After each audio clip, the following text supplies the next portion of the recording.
7 nouveaux Français ont donc été enlevés hier en Afrique. Ce qui est frappant dans cette information, c'est que les faits se sont déroulés au Cameroun, un pays jusqu'alors sûr, et surtout qu'il y a parmi les otages 4 enfants qui ont entre 5 et 12 ans, du jamais vu jusqu'alors.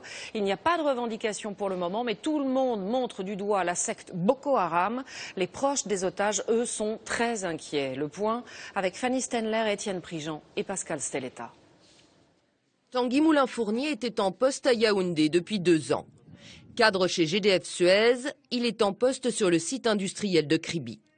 Après un passage en Roumanie, il vivait ici dans la capitale du Cameroun avec toute sa famille, sa femme Alban et ses 4 fils âgés de 5, 8, 10 et 12 ans.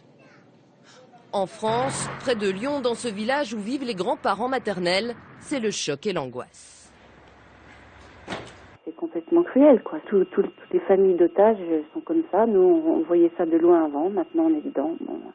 On est forcément inquiets. On ne peut pas imaginer sa fille et ses petits-enfants aux mains de terroristes sans s'inquiéter.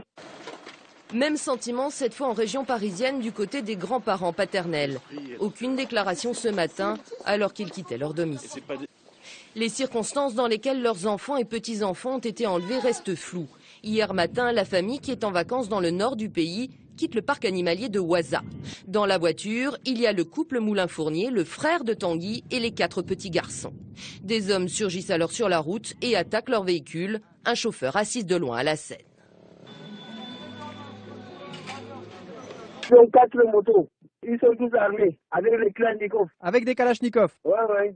Ils ont des motos, ils ont des armes. Après, ils ont pris la voiture là. La voiture de la famille qui a été kidnappée? Oui, ils sont partis tous avec la voiture sur la route de Nigeria, là, la route qui mène vers le Nigeria là. C'est la première fois que des enfants français se retrouvent pris en otage par des terroristes. Cela démontrerait toute leur détermination, selon ce spécialiste. Les médias occidentaux vivent dans le compassionnel, ils le savent, donc c'est une suractivation, surdramatisation et en l'occurrence, n'en doutez pas, également une monnaie d'échange également maximisée. Selon les autorités camerounaises, les otages français se trouveraient actuellement au Nigeria. Jusqu'à hier soir,